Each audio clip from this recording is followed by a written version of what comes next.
Assalamualaikum warahmatullahi wabarakatuh.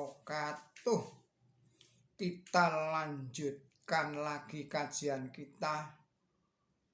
Yang ini adalah berjudul 6 tingkatan atau fase perkembangan rohani dan jasmani manusia. Ini disampaikan atau diuraikan oleh Mirza Ghulam Ahmad dan diterjemahkan oleh Dr. Andes Yatimin Atmosuwito. Saudara-saudara, para pemirsa Kreweng Aji Channel serta kaum muslimin wal muslimat rahimakumullah, kita lanjutkan. Yang ini adalah tingkatan rohani dan jasmani manusia pada tahap awal, tahap pertama. Begitu pula tingkatan pertama wujud rohani, yakni keadaan khusyuk, akan tidak ada gunanya tanpa daya pikat Ar-Rahim dari Allah Subhanahu wa ta'ala. Sebagaimana di dunia ada ribuan nuktah yang menjadi korban dan lenyap binasa sebelum bersentuhan dengan rahim, begitu pula di dunia ini ada ribuan keadaan khusyuk yang musnah sebelum tercipta hubungan dengan Allah Subhanahu wa ta'ala yang Rahman, yang Rahim. Beribu-ribu orang jahil merasa gembira dengan kekusukannya, kegairahan batinnya, dan kelembutan hatinya yang hanya beberapa hari saja, dan kemudian mengira bahwa mereka telah menjadi wali, telah menjadi gauj, istilah sufi semacam wali, telah menjadi kutub, istilah sufi juga semacam wali, dan termasuk abdal dalam istilah sufi semacam wali juga, serta menjadi pilihan Tuhan. Padahal mereka belum apa-apa, baru seperti semacam nuktah. Mereka belum menyentuh Allah Subhanahu wa ta'ala. Sayang sekali karena pandangan mereka yang sangat sempit, dunia menjadi hancur. Ingatlah bahwa tingkatan pertama keadaan rohani, yakni keadaan khusyuk, mungkin dapat musnah karena berbagai sebab. Sebagaimana nuktah yang merupakan tingkatan pertama keadaan rohani ada kemungkinan bisa musnah lantaran bermacam-macam gangguan. Di antaranya gangguan karena cacat dari asalnya.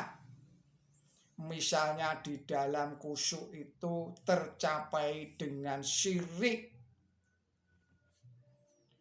Misalnya di dalam khusyuk itu tercampuri. Sekali lagi, misalnya di dalam khusyuk itu tercampuri dengan dengan syirik, dengan bid'ah, diikuti dengan hal-hal yang tiada gunanya seperti gejolak hawa nafsu dan luapan nafsu kotor, atau hati terikat oleh hubungan-hubungan rendah serta dikuasai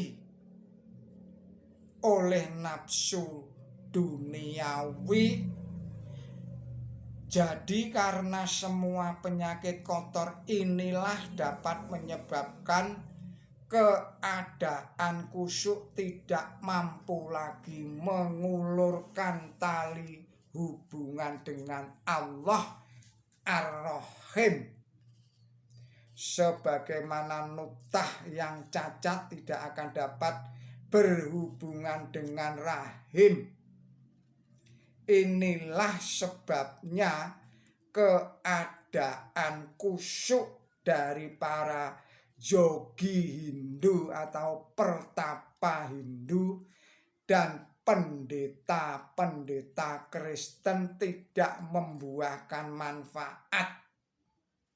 Meskipun di dalam luapan hatinya di hadapan Tuhan semakin menjadi-jadi, dan walaupun tubuh mereka seolah-olah tinggal tulang dan kulit, namun Allah Ar-Rahim tetap tidak berhubungan dengan mereka.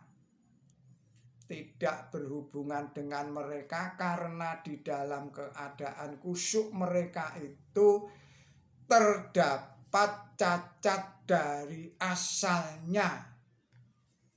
Demikian juga para maulwi Islam yang meninggalkan tuntunan Quranul Karim dan berkelimang di dalam ribuan bid'ah.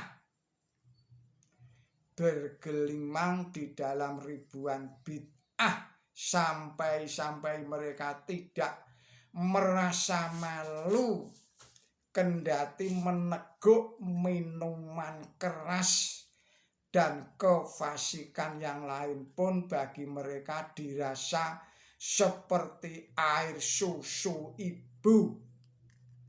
Karena keadaan mereka sedikit pun tidak sambung dengan Allah Ar-Rahim. Bahkan semua keadaan itu sangat menjijikkan menurut pandangan Allah Ar-Rahim. Maka meskipun penampilan mereka di dalam mengucapkan kalimat-kalimat thayyibah begitu asyik, begitu fasih, bergairah sembari menggeleng-gelengkan kepala, tetapi mereka sedikit pun tidak dapat menyentuh benang penghubung dengan Allah Ar-Rahim. Keadaan mereka bagaikan nuktah yang musnah karena penyakit sipilis atau penyakit kusta, sehingga tidak mampu berhubungan dengan rahim.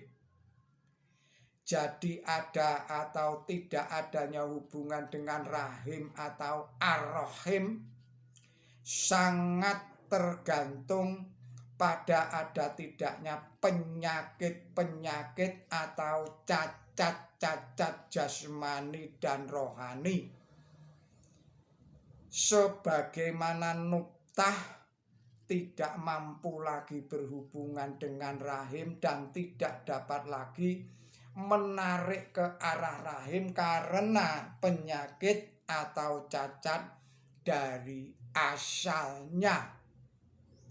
Demikian pula keadaan khusyuk yang diibaratkan sebagai nuktah tidak mampu lagi mengikat hubungan dengan Allah Ar-Rahim disebabkan adanya cacat dari asalnya seperti takabur, ujub, riya, suka pamer, dan juga syirik atau karena penyimpangan-penyimpangan yang lainnya.